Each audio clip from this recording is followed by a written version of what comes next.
Okay, let's start with a statistic that honestly, it just hits you in the gut. Did you know that something like 70% of wealthy families lose their assets by the second generation? 70%. It's a massive number, really staggering. And it points to a real breakdown somewhere in how wealth is passed on. Exactly.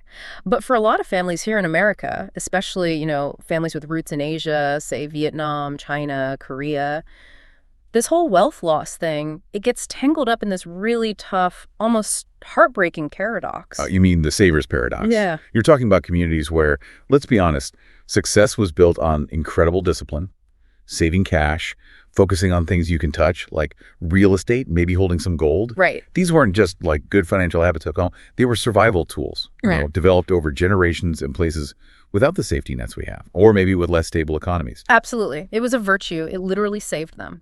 But here's the twist. You take that same mindset, that dedication to just saving, and you put it into today's U.S. financial system with its inflation. And suddenly that strength becomes a weakness. It's actually stopping wealth from growing across generations. It's a huge missed opportunity. We're talking potentially hundreds of thousands of dollars lost. Yeah, let's talk about that $300,000 mistake idea when you put some numbers on it, right? Saving feels safe, totally get that. But imagine a family holding, say, $100,000 in cash, just sitting there, low interest account. Okay. Now, if inflation averages, let's say 3% a year, which is pretty typical over 10 years, well, that family's lost the buying power equivalent of, I don't know, a brand new car. Poof, gone. Wow. So it just disappears? It's the silent killer. Inflation is just slowly, steadily chews away at the value of money that's just sitting still. Okay, so that's what we need to unpack today in this deep dive. We want to cut through some of that cultural confusion, maybe even the guilt that bubbles up around this. Yeah. We're looking at why just saving isn't enough anymore, and crucially, how you can shift from just saving to actually strategically growing your wealth and doing it in a way that still feels respectful to family traditions. So the basic problem, it often starts with just confusing the terms. Saving, that's money set aside, maybe idle, acting as your safety net. Absolutely essential. We're not knocking saving itself. Right. It's the foundation. Exactly. But investing, Yeah. that's putting your money to work, making it earn returns, compounding over time, returns that hopefully beat inflation. Okay. Because if your money isn't growing faster than inflation is eating it away, well, you're basically losing ground. You're getting poorer in real terms, even if the number in your account stays the same. And that leads us to things like compounding interest, right? Which is like the magic that makes money grow, the opposite of it just sitting there being eroded. Precisely. But there's this huge mental block, isn't there? Especially maybe for first-generation immigrants. Saving cash feels real. You can count it. They look at the stock market and maybe they just see gambling, a risky game for people who aren't worried about next month's rent. And that caution, that risk aversion, is totally understandable. Given their history, their experiences, it makes perfect sense. But the downside is it can really hamstring their financial future here in this economy. Yeah. Some of the data we've seen suggests less than 40% of Asian Americans feel really comfortable with long-term saving and investing in the market. The preference is still heavily weighted towards those, hard assets, gold, houses, savings accounts. Okay, but hold on. What about real estate? Isn't that often like their single best investment? A lot of wealth has been built that way. Yeah. Where does that thinking fall short? That's a great point. And yes, real estate has been fantastic for building equity for many, but the breakdown happens with diversification and liquidity. Okay. If you concentrate all your wealth, or most of it, into one asset class, often just the family home, you're exposed. What if that local market tanks? And what if you need cash fast? Selling a house takes time. It costs money. Right. You can't just sell the living room if you need $20,000. Exactly. Yeah. You end up asset rich, maybe on paper, but cash poor in reality. And meanwhile, you're missing out on potentially easier, less effortful returns from just participating broadly in the market through something simple like an index fund. So that fear of risk you mentioned, that feels like the real flashpoint between generations, right? If your second generation grew up here, you're kind of caught between two worlds. Absolutely. Your parents' world, maybe shaped by scarcity or instability, and the world you live in, which runs on growth, investment, 401k. Yeah, and you see it clearly in the tools each generation uses. The first generation, maybe they trust the bank savings, the physical property, makes sense to them. The second, third generations, They're trying to figure out the American retirement system. Yeah. 401ks, IRAs, maybe dabbling in index funds. These are the tools you kind of need to retire comfortably here, especially without widespread pensions anymore. And then you layer on top of that this immense pressure, the sandwich generation thing, but it feels like it goes even deeper in some communities. You called it filial piety finance. Let's be really clear about that. It's this deep, often unspoken cultural expectation. The idea that your financial choices must put your parents' or even ancestors' comfort first. And sometimes that means your own long-term security, like saving for your retirement, or even just getting that full 401k match from your employer takes a back seat. Just think about that choice for a second if you're listening. Having to decide, do I max out my retirement savings this year, or do I send that, say, $500 a month back home, or cover unexpected medical goals for parents? It's a brutal financial conflict. Yeah. And it directly limits your ability to invest early and let compounding do its work. Those early years are so critical for growth. Okay, and this brings us back to that scary 70% wealth loss statistic. You're saying the root cause isn't always just like not having enough money. It's something else. It's often the money taboo. Yeah. It really is. Key financial topics, especially things specific to the U.S., like estate planning, understanding tax implications, setting up trusts they just don't get talked about openly, formally. Okay. So the first generation works incredibly hard, builds wealth, maybe in a house or a small business. Right. But they don't pass down the knowledge of how to protect and manage those assets within the complexities of the U.S. legal and tax system. That's it, exactly. Yeah. So when the assets eventually get passed down, maybe without proper planning, without understanding U.S. tax law, what happens? They often get sold off inefficiently, they get hit with huge taxes, or they're just mismanaged because the next generation was never really taught the playbook. So the money or the house is inherited, but the financial know-how isn't. Precisely.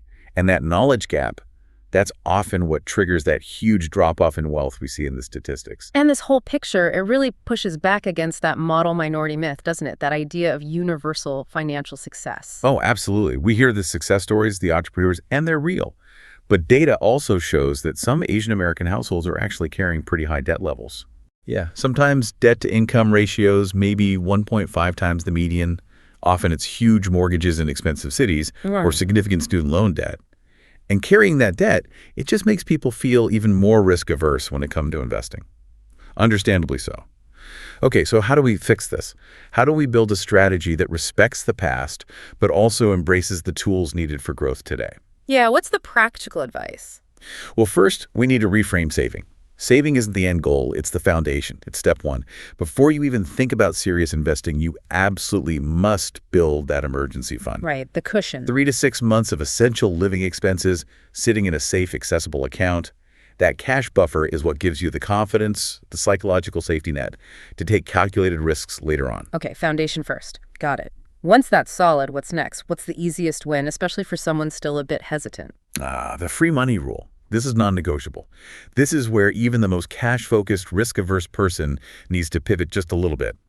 The employer match in your 401k. The match, yes. Think about it. It's usually a guaranteed return, often 50% or 100% on your contribution, up to a certain limit.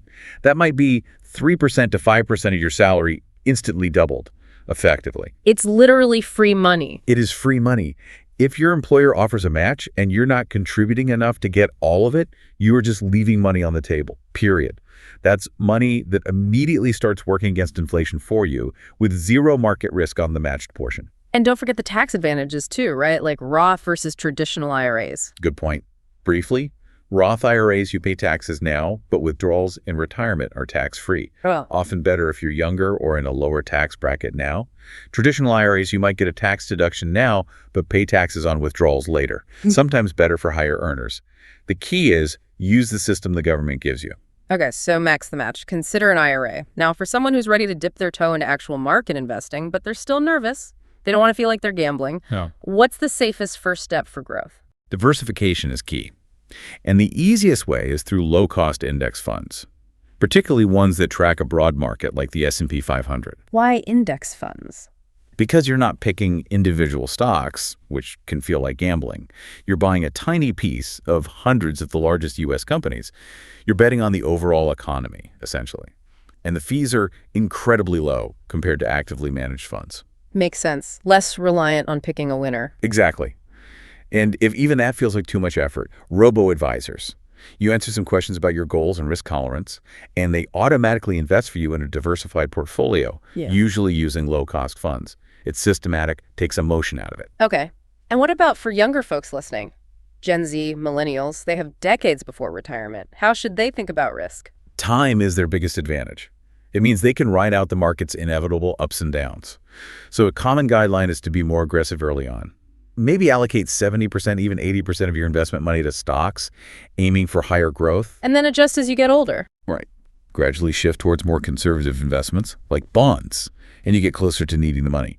Oh, and about real estate, if owning property is really important culturally. Yeah. Remember REITs, real estate investment trusts. They let you invest in large-scale real estate like apartment buildings, shopping malls, without needing huge amounts of capital or becoming a landlord yourself. You get diversification and potential income. It's a way to participate in real estate without tying up all your cash in one property. That's a good middle ground. Okay, this brings us back to that really tough emotional piece, the filial piety burden. How do you manage that commitment to supporting family without derailing your own financial future?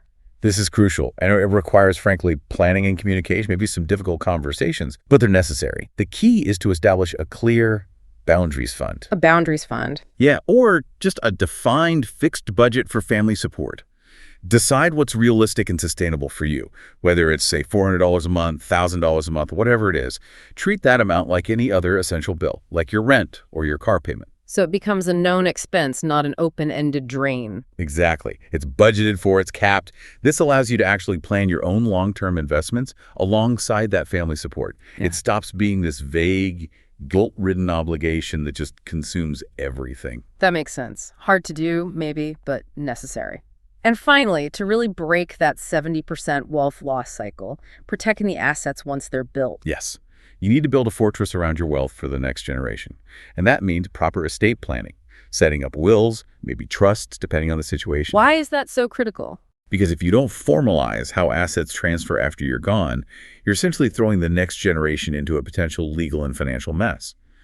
Probate court can be slow, expensive, public. Assets can get hit with unnecessary taxes or be divided in ways you wouldn't have wanted. Formal planning is the final step in being financially responsible to your family. Hashtag take outro. Wow. Okay, so wrapping this up, what's the big takeaway for everyone listening? I think the core message is pretty clear. That traditional wisdom, the habit of saving, it's incredibly valuable. It's your essential safety net, your foundation. Don't stop saving. But in today's economy, especially in the U.S., with inflation always humming in the background, saving alone just isn't enough to build real lasting wealth across generations.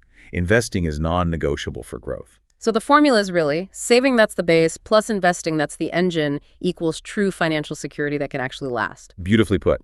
Saving plus investing, security and growth. That's the goal. All right, so we want to challenge you, the listener, to put this into action. We've got a couple of questions for you, and we genuinely want to hear your thoughts in the comments. Yeah. First, which side of this are you leaning towards right now? Are you more team saving or team investing? And maybe share, what's the biggest money taboo you remember from growing up? What topic do you wish your family had talked about more openly? Ooh, good one. And second, a really practical call to action. Go check your 401k situation today. Seriously, are you getting the full employer match? If not, figure out how to make that happen. That is your first, easiest piece of free money. Don't leave it unclaimed. Please don't. No. Okay, and one last thing to chew on. We talked about supporting family here in the U.S., but for many families, their financial lives stretch across borders. Assets here, assets back home. Right. So our final provocative thought for you is, what about the incredibly complex world of cross-border tax planning? How do you manage property, investments, taxes when your financial life spans 2 different countries? Oh, sounds complicated. It is. And maybe that's a deep dive for next time.